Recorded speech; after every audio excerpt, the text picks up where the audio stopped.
सुब्रत राय जी का जितना भी बिजनेस था, चाहे हाउसिंग का हो, रियल एस्टेट का हो, एयरलाइंस का हो या दुकान खोलने का हो, शायद एक भी बिजनेस उनका इस देश में नहीं चला।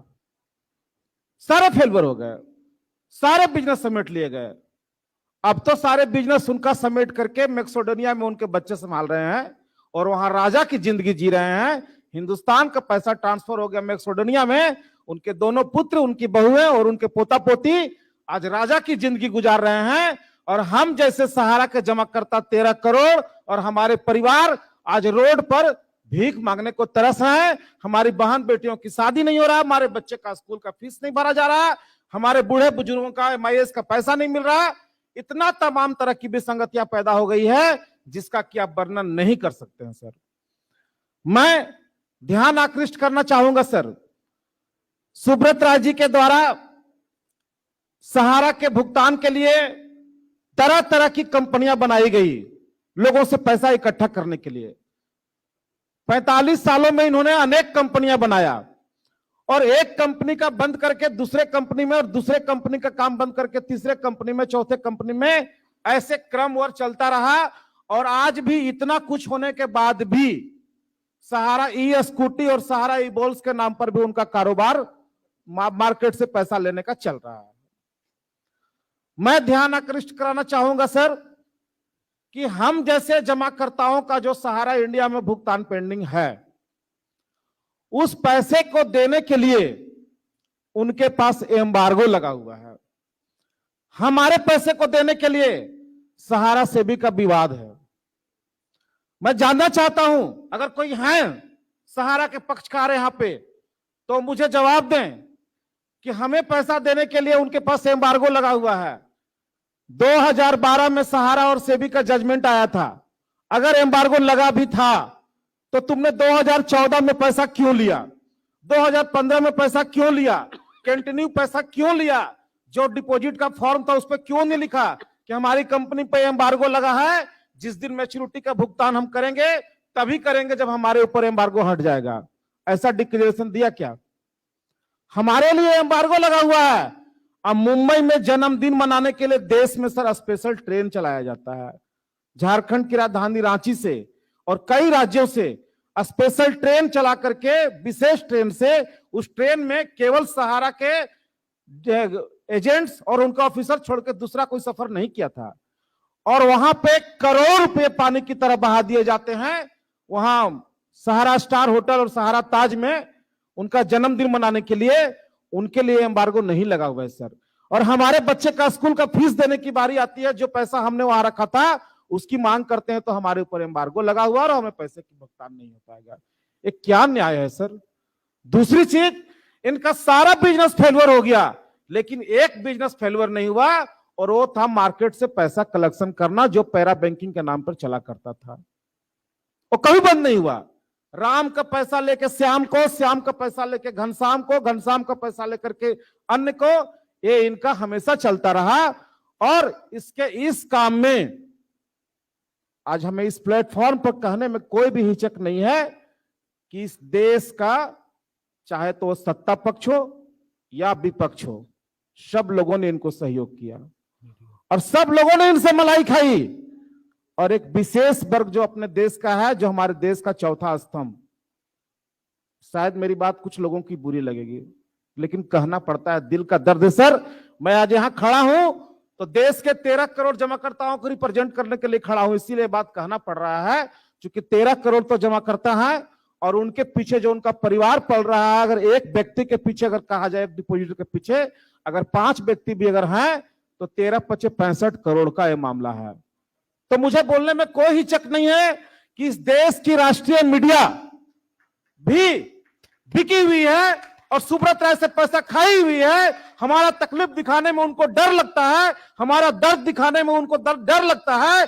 लेकिन जब पोर्टल की लॉन्चिंग की जाती है यहां दिल्ली में माननीय अमित शाह जी के द्वारा, तो वही राष्ट्रीय मीडिया ढोल बजा बजा करके पीट पीट के कहता है कि इस देश में माननीय अमित शाह जी सबका भुगतान देने के लिए बहुत बड़ा कदम उठाए हैं और सबका पैसा मिलने जा रहा है। जबकि यही राष्ट्रीय मीडिया आंख कब क्यों मूंद लेता है? जब हम जंतर मंतर पे लाखों लोग धरना देते हैं, पुलिस की लाठियां खाते हैं, प्रदर्शन करते हैं, हमारी बातें क्यों नहीं दिखाते हैं? हमारी बात वहां रखी नहीं जाती है। ये तो भला हो यूट्यूबर जो हमारे हैं या छोटे छोटे जो चैनल हैं, वो हमारी बात अब कुछ इक्का दुक्का दिखाना शुरू किए, और यूट्यूबर तो हमको शुरू से साथ दे रहे हैं सर। लेकिन राष्ट्रीय मीडिया क्यों खामोश है? आज चाहे वो सत्ता पक्ष हो चाहे विपक्ष हो, हम लोगों ने सबको लिख करके सांसदों को अपना दर्द बयां किया कि हमारी बात पार्लियामेंट में उठाई जाए, हमारी बात असेंबली में रखा जाए, क्योंकि हमें पता है कि देश में न्याय पाने का दो तरीका है। पहले तो हमें कार्यपालिका में जाना पड़ता है, जिनको हम चुन के भेजते हैं। अगर वो हमारी बात नहीं सुनते हैं, तब हम न्यायपालिका का दरवाजा खटखटाते हैं। लेकिन कार्यपालिका में बैठे हुए लोग, जो हमारे सांसद और विधायक, जो हमारे वोट से चुने जाते हैं, उनको हमने जब अपना दर्द बयां किया, तो किसी ने भी पार्लियामेंट में पुरजोर तरीके से हमारी बात रखने का काम नहीं किया। कुछ लोगों ने हमें खुश करने के लिए रखा भी, तो एकदम धीमी आवाज में। हमारे मुद्दे पर ना आज तक कोई पार्लियामेंट ठप हुआ, ना किसी भी राज्य का असेंबली ठप हुआ। जबकि छोटे छोटी बातों में जब इनका ईगो का टकराहट होता है, या कुछ वैसा बात हो जाता है जिस पर कि सांसद ठप हो जाता है, कई दिन तक सांसद नहीं चला करता। लेकिन इस देश के 65 करोड़ आम सिटीजन का दर्द इस देश के हमारे माननीय सांसद और विधायक को क्यों नहीं दिखता है? सर जी, बिहार से ही कुछ अरुण भाई यहाँ पर आए हुए हैं, वो कुछ बोलना चाहते हैं। जी सर, हम कुछ बातें और रखना चाहते हैं। अरुण जी, 2 मिनट। सहारा के सुब्रत राय जी के द्वारा लगातार अखबारों में यह विज्ञापन दिया गया कि सहारा में सब कुछ ठीक ठाक है, हम बहुत जल्द भुगतान करने जा रहे हैं। ये डेट क्या है उसका? लगातार निकला है सर। नहीं, एक लेटेस्ट डेट कौन सा है उसका? लेटेस्ट डेट लगता है करीब साल भर पहले का होगा। लेटेस्ट, हाँ, साल भर के हाँ, सारा इसमें है। एक लास्ट टाइम पर एक विज्ञापन जारी कर दिया गया था कि जुलाई, अगस्त और सितंबर 2021 में सहारा सबका भुगतान में ब्याज, विलंब ब्याज, और जब तक वो भुगतान गई तब तक का ब्याज समेत जमाकर्ताओं को पैसा वापस किया जाएगा।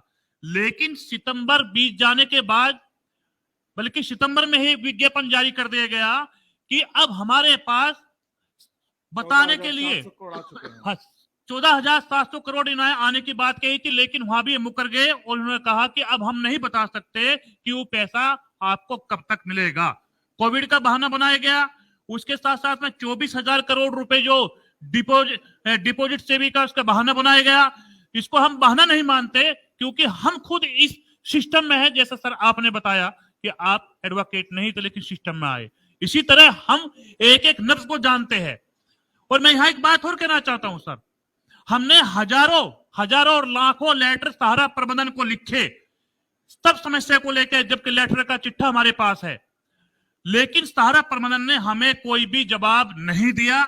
बल्कि आज हम इस बात को लेकर थोड़ा खुश थे कि हमारे लेटर पे या हमारे जो हमने लेटर लिखे उसका कोई जवाब नहीं दिया गया। आज महाजनता की अदालत में अगर हो सकता है तो वे लोग आए और ये लोग यहाँ आके जवाब दे, लेकिन दुर्भाग्य है तो वे लोग आज यहाँ भी जवाब नहीं दे पाए। आगे सर। जी सर, तो कुछ बातें और छूट गई थी नौशाद भाई का। सुब्रत राय ने राष्ट्रीय चैनल पर खुद आकर के कहे थे कि कोरोना की वजह से हम भुगतान नहीं दे पाए। एक पहली वीडियो आई थी कि मार्च 2021 तक सबका भुगतान हो जाएगा। उसके बाद इन्होंने कोरोना का हवाला दिया और उसके बाद पेपर में एड भी निकाला और टीवी पर आकर के भी कहे कि 14,700 करोड़ रुपए भुगतान के लिए आ गया है। कोरोना के बाद जैसे ही मुंबई हाईकोर्ट खुल जाएगा, वहां से पैसा रिलीज करा करके आप लोगों को मिल जाएगा और 2021 तक सबका भुगतान हो जाएगा, पूरा ब्याज और एक्स्ट्रा 9% इंटरेस्ट के साथ में। उसके कई पत्र भी हम लोगों के पास में सुब्रत राय का लिखा हुआ, जो आपको दे देंगे सर। लेकिन सारा वादा, सारा बात उनका फेल्योर हो गया, कोई बात पे वो खरा नहीं उतरे सर। और सिर्फ मुझे ना, आपकी तो पूरी बात मुझे समझ में आ गई। एक चीज का मुझे प्रूफ लगेगा आपसे जी। इनके जो बेटे आपने कहा, जी सर, कहाँ पर है? मैक्सिडोनिया में। मैक्सिडोनिया पूरा परिवार को शिफ्ट कर दिए हैं, चूंकि सपना राय भी जा रही थी, उन पर लुकआउट जारी हुआ और उनको मुंबई एयरपोर्ट से वापस किया गया, इसीलिए वो नहीं जा पाई। और सर इस बात के साथ और भी कुछ बात जुड़ी हुई है। जैसे हम लोग कहते हैं ना सरकार की अगर बात हो तो हम तो बधाई देना चाहेंगे पिछला मनमोहन सिंह के गवर्नमेंट का कि कम से कम सुब्रत राय का उन्होंने पासपोर्ट जब्त करा दिया और उनको इस देश से निकलने नहीं दिया और उसी कार्यकाल में 27 महीना सुब्रत राय को जेल में रहना पड़ा। और वर्तमान जो बीजेपी की सरकार है, ये जैसे ही आई सुब्रत राय को बाहर निकालने का काम किया और अगर इनका बस चलता तो पासपोर्ट भी इनको वापस कर देते और बाजाप्ता फ्लाइट में बैठा के बोलते कि तुम भी मैक्सिकोडोनिया चला जाओ, कर देते। जैसे अन्य लोगों को भेज दिया इनको ही भेज देते, लेकिन ये पासपोर्ट जब था इसलिए नहीं जा पाए सर। दूसरी बात कि सर